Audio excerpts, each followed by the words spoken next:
Sheila. Welcome back to The Truth About Death and Dying. I like to start off my podcast, if I remember, with a disclaimer that I'm not an expert in anything, but I do have experience taking care of someone who is actively dying.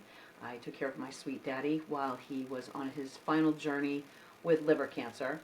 My hope for this podcast is to normalize talking about death. I feel like, especially in this country, I don't know what is up with Americans, but other countries are very open about talking about death. It should be as easily talked about as going to the grocery store or a football game, but it's not. So that's kind of my hope here, is that we can normalize the discussion about death, because it's very important. It's going to happen to all of us, and we should have a say in how that may play out. Today, what I'm going to do is talk to you about a book I just read, and called The Gentle Art of Swedish Death Cleaning. Put it right up there for you. Maybe you've heard of it. The premise of this book is talking about, it's not about just dying, it's about cleaning your house out and kind of taking care of some jobs that you might normally leave for someone after you die.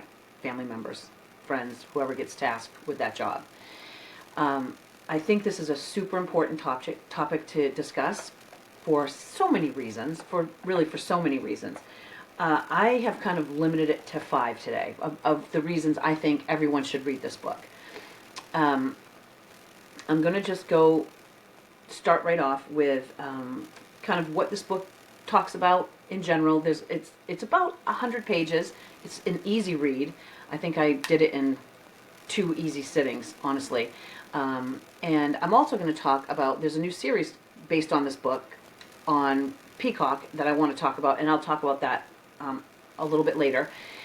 But the book is really fantastic for so many reasons. But the 5 kind of top reasons for me are as follows, in no particular order. It explains what death cleaning is and why we all should do it, some of us sooner rather than later. And I'm going to just give you a couple of quotes from the book. And it was written by Margareta Magnusson. I hope I didn't hack her name. And she is very comical and very entertaining while she takes you through this process of death cleaning.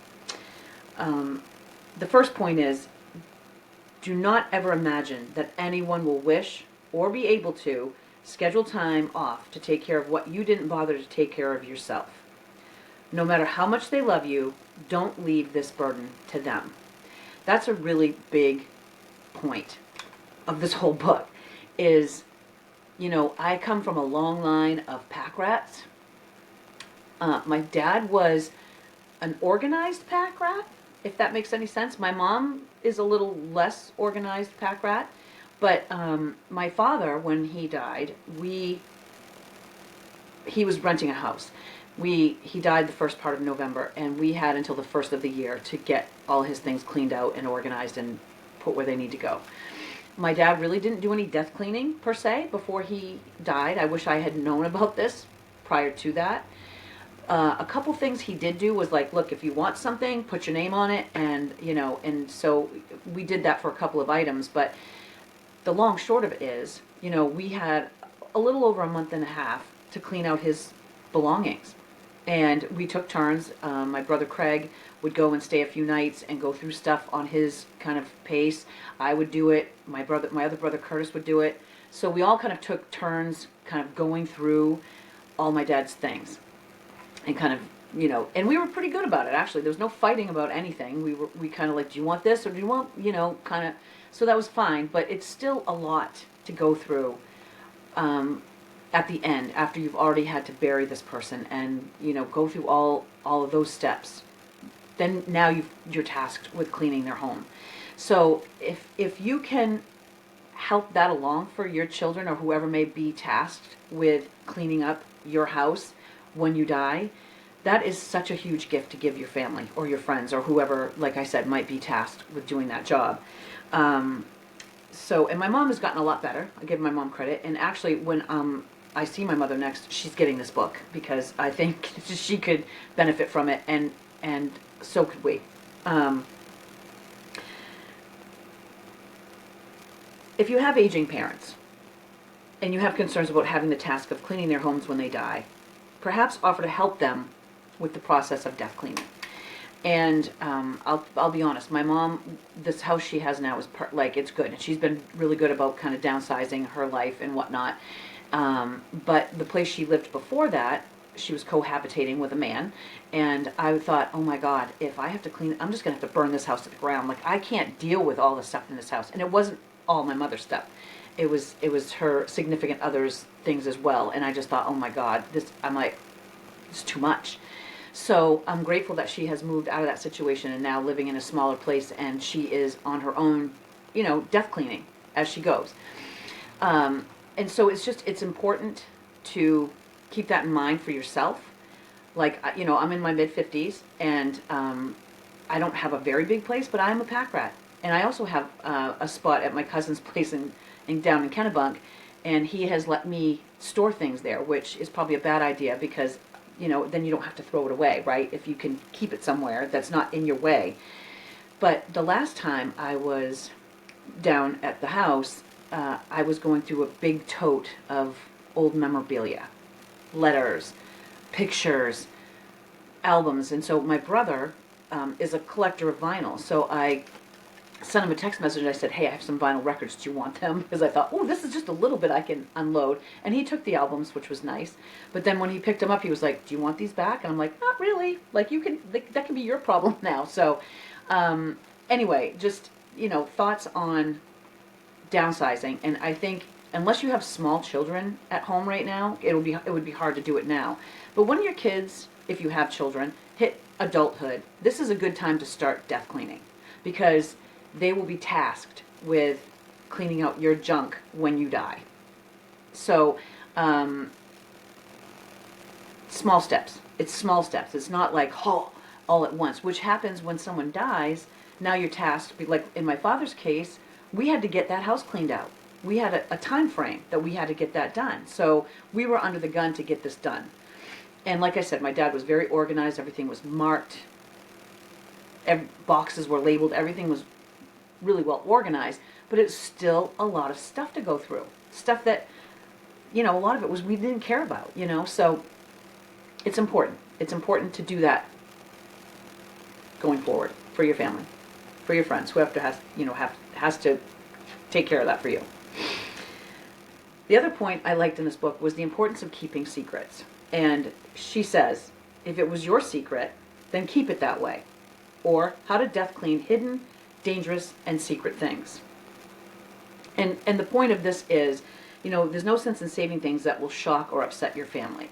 So she talks about in the book that, maybe you discover that your grandfather liked wearing ladies' panties and had them in his, dresser drawer. Or maybe grandma had a dildo. It's okay. These things are fine, but, this is kind of stuff that you're like, oh dear, so maybe you have a secret that is worth sharing with your family now. Maybe you want to share it for the shock value, or, to discuss something that you might find. And sometimes our secrets are not as horrible as we think they are. And people will be like, yeah, well, I got this, they can one-up you. So just keep that in mind. And then one other thing she says is, if you have a drawer full of sex toys, maybe take your favorite dildo, put that aside, and get rid of the rest of it. Or if you're still a young age and maybe you don't think that you might kick off anytime soon, maybe designate one of your close friends who isn't going to be shocked or disgusted by what might be in your private stash, and designate them, like, should I die, you go clean that out immediately before anyone else gets a hold of it. So, there's ways around that, but just things to consider when you think about, oh my God, if I were to drop dead today, what would I be horrified for people to find? And maybe clean that out yourself. Just a thought. Unwanted things is another topic she talks about. And this is another quote from her book.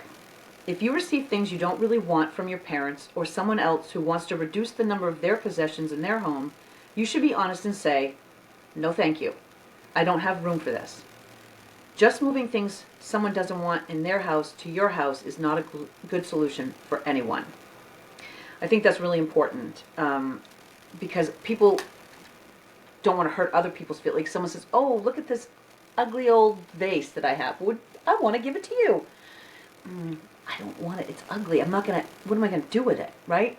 So it's hard to say no to somebody, but it's better for you, if you're on the receiving end of that, to say no. And be like, oh, well, thank you, but it's not really my taste, or I don't really have anywhere to put it, or, you can be gentle about your, declining of the offer. And then maybe say, well, do you know what? I think Aunt Susie would love that vase because it goes with her decor, or whatever. Or it doesn't matter. You don't have to find a home for this thing that you don't want, but maybe someone comes to mind. But just unloading someone else's junk into your house is not the answer, because then now you've got to get rid of it on your own. So it could become a vicious circle. We don't want that. Keeping stuff that you don't like. So someone has gifted you something and it's hideous or ugly or doesn't resonate with you, but you keep it because you feel obligated to keep it, and so you put it in a cupboard or tuck it away until this person visits maybe, and then you bring it out, and she recommends you don't do that, because then they're going to give you more crap you don't want. So just, it's okay to get rid of things. It's okay to re-gift things. And if you get something and you're like, geez, again, like, this isn't my cup of tea, but so-and-so would maybe really like this, offer it to them, I mean, it's what do they always say?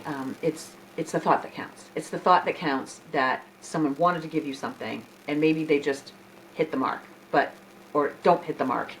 In some cases, it's okay to get rid of it. Give it to Goodwill.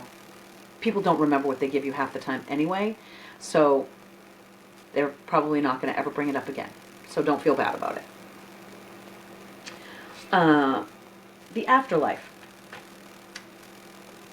Death is the only absolute inevitable happening that we will have in our future. As I've mentioned time and again, none of us are getting out of this life alive. We all owe a death.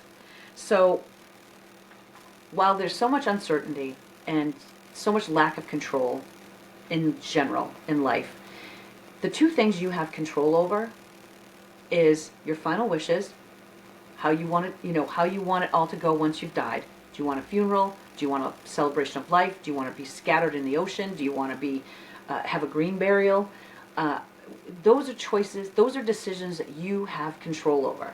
So utilize that. Make a will. If you have things to get rid of that maybe have some value, or sentimental things that you want to pass on to someone that you love, write those down. Get those settled now. And if it's something that you could give them now, like a dining room table or a bookcase or something that might actually be useful to them now, give it to them now. Don't wait till you're dead. But get those things in order. Those are things you have control over. So take advantage of those things that you can control, and try to lay it out. Get a lawyer if you need to, or there's like Word documents you can go and they have templates to make a will, and then just get it notarized. I mean, it's that simple. It's not a tough thing to do.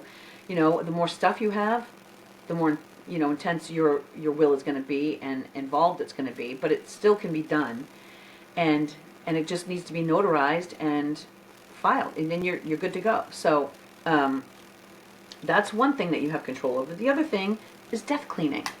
You can control how, when, where your things go.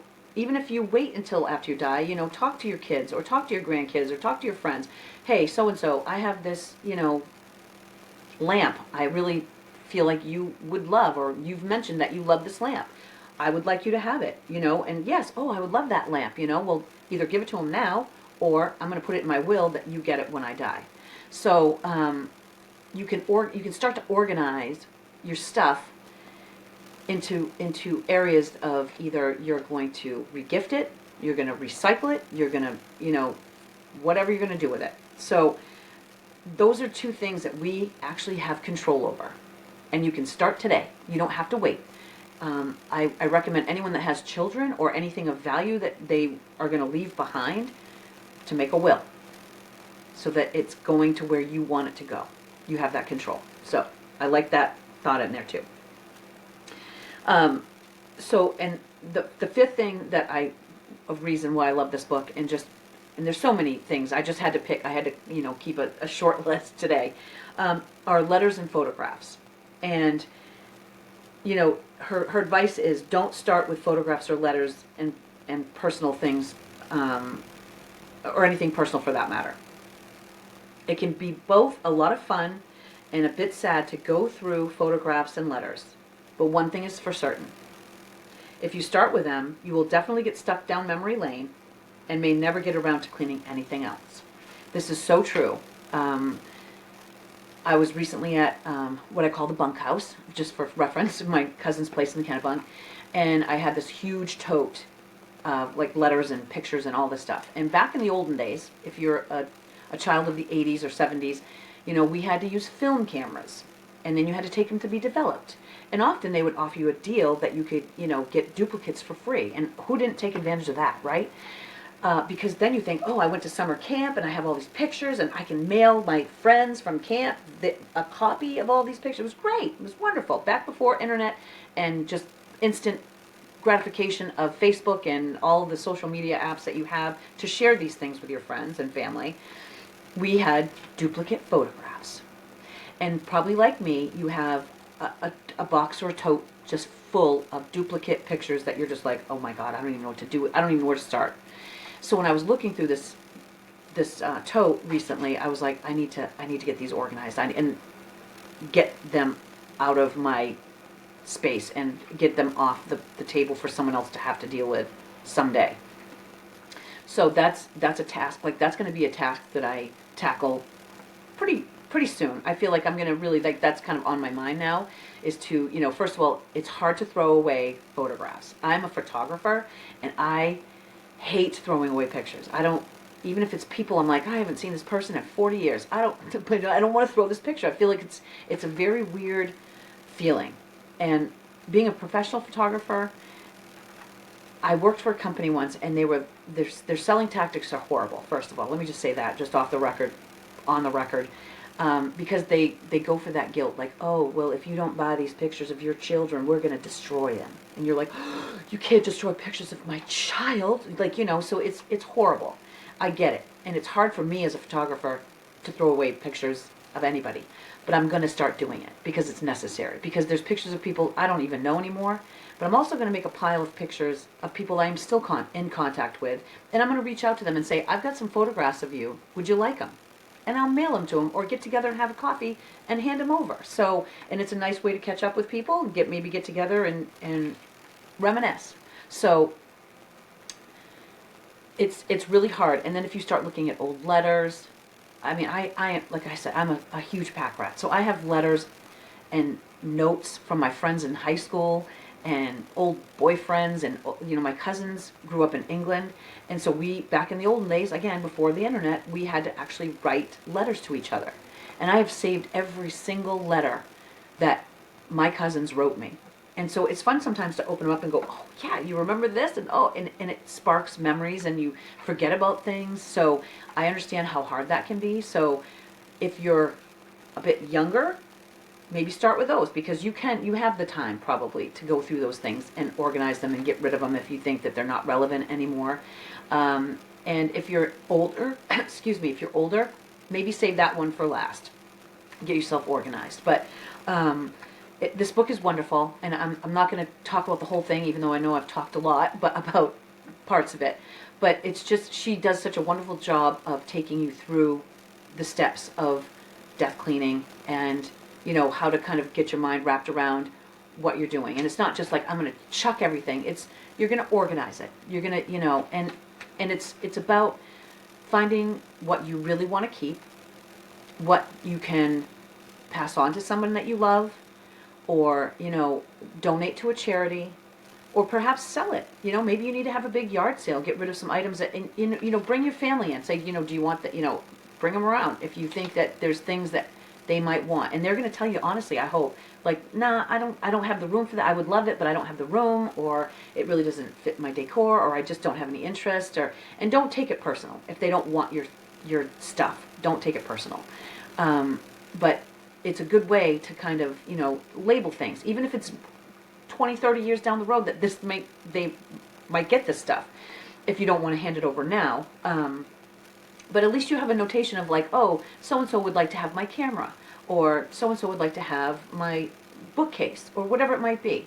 So it's good to kind of get those things organized in your head now, get them down on paper, put them in a will or whatever, if it's going to be going to someone eventually. If it can go to them now, even better. Have them come over, help you clean, go through things. Oh, how about this utensil or plate or dish or whatever it might be that you're thinking, I might be able to, I could probably let that go now. So maybe someone could use it now. Maybe you have a young person in a family just starting out, just moving into a new home or an apartment that could use some of your older, gently used things now. So just keep that in mind.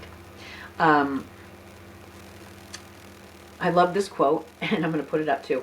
A loved one wants to inherit nice things from you, not all things from you. And that's important. Like, don't assume that everyone wants your stuff, because they probably don't. They have enough of their own stuff. They don't need more. And, on the topic of, like, gifting things to people, I have really tried to shift gears with gifting, items that you have to dust or put somewhere and display somewhere. I try to give gifts of experiences now, like give them movie tickets or a play or whatever it might be. But giving things that people have to dust and display, and the older they get, the harder it is. And I really am trying hard to not do that, especially like from my mom, because I know she's trying to downsize and she doesn't need more things just cluttered around. So just keep that in mind. And not just my mother, but like younger people too, because kids nowadays have just an overwhelming amount of toys and junk. And, so maybe instead of giving them another toy that their parent has to put somewhere, maybe give them, gift certificates to a fast food restaurant and the movies, where they can go out and do something on you. That's a better idea. So I try to do this for across the board. I try really hard not to just give stuff that people have to dust or place. And in thinking of that, I remember my father, and especially if you're in a situation now where you're taking care of someone that's actively dying, just keep that in mind when it comes to gifting them. Because if they're surviving another Christmas or birthday or Father's Day or Mother's Day or any major holiday where you would gift them something, just keep that in mind, that they probably don't want something that is, that has to be displayed or whatever. I remember my father was gifted, and I can't remember if it was Father's Day or his birthday or whatever it was, but a photograph of, a framed photograph, beautiful picture of someone my dad loved dearly. And, he looked at me, it was just my dad and I in the room, and he looked at me, he said, what am I supposed to do with this? He was so, like, put off. And I was like, just put it on your shelf, Dad. It's a beautiful picture. But I think, and it didn't occur to, at first I was kind of like, oh my God, why would he say such a thing? But I understood it after I kind of thought about it, was that, he's like, this is just another thing that I can't take with me. I can't take it with me. So maybe taking him out to dinner would have been a nicer, more thoughtful gift, and would have been more practical at that point in his life and his journey. So just something to think about. I'm not saying don't gift people things, but just consider the situation. Consider all the knickknacks they already have that they have to dust, or maybe they don't dust, But it's just, be mindful when you're gifting people things across the board of how that will impact the long run, like of them having to get rid of it or re-gift it or throw it in the trash, whatever it happens to be. So just think about you spending your money and giving them the gift of an experience instead. Just a thought. And what's my final thoughts on this? So, just think about giving, how you want to distribute your things. If nobody wants it, is it worthy of donating to, a charity, Goodwill or Salvation Army or some other charity in your town? Or maybe you can put it on consignment and get a little money for it. You know, if it's in good condition, clothes, you can, you know, there's still consignment shops that you could do that. Or maybe have an auction house come in and see what they might think they could get for your things. Get some money. Then you can go do some experiences with that money. So the other thing I want to just touch on real quick is the series with the same title, The Gentle Art. I'm going to put the book up again for you. The Gentle Art of Swedish Death Cleaning. And I was very shocked because it's right on the book that there's a series. It's on Peacock. And I was very shocked to discover that Amy Poehler is the executive producer, and she narrates the show. And I would love, so if anyone knows Amy Poehler, if you're listening, I would love you to come on and talk about what spoke to you to do this series. I really would. I'm always curious what speaks to people in this regard. And I love that Amy, right at the very beginning of like, on the promo for this show, says, you know, basically death cleaning is about cleaning out your crap so someone else doesn't have to do it. That's the long short of it. I want to put a little heads up out there to you if you want to check out this show. It is definitely R-rated. The language, it's hilarious. Amy Poehler's doing it. It's going to be humorous. Of course, it's going to be humorous. She's going to bring that on to into the program, which is it's great. It really is great. I've only watched one episode so far. I haven't had a chance to look at any of them, any other ones yet, but I'm going to watch the whole series. It reminds me a bit of the Queer Eye show. And I don't know if any of you guys are fans of Queer Eye, but I love this show because they come in and they take a train wreck of a person and try to get their lives kind of back in order. And this is kind of the premise of this series as well. She has 3 Swedish folks that come on. One is a psychologist. I think I have that title correct. One is a designer, and the other one is an organizer. And these guys are just so great, and they have great personalities. And the first show, the woman that they come in to help, she is just a hot ticket. But there's some language, and there's some discussion about things that are not really appropriate for children. So just a heads up, just to give you a warning before you go watch the show, don't put your 5 or 10-year-old in front of the show because you might be horrified. Be like, oh my God, I didn't know this was going to be that kind of show. But it's great because it will give you kind of an ongoing, it will give you ongoing help, is my point. So, you know, and one show might resonate more with you than another one might resonate with you. And, you know, this first episode, this woman's not dying. She's just, you know, getting up there in years, and she has a lot of stuff. And so these 3 from Sweden come in and help her, you know, get her act together, so to speak. So I highly recommend checking it out. But again, you've been warned, it's R-rated. I would definitely throw an R rating on that. But definitely worth it. Love that Amy Poehler's behind this. I'm just tickled to know that because you know it's going to be funny. It's also, you know, touching too, and you might get teary-eyed on it, but she hits all the emotions on that. So that's all for today. And if you like this episode and, you know, want to, you know, support me in this endeavor, please subscribe to my channel. I would really love that and appreciate it. And I wish you a gentle journey, and hope this was helpful for you all today. Sorry, stumbling over my words today. Sorry about that. Anyway, I hope you have a great day, and I'll see you next time. Thanks for stopping by.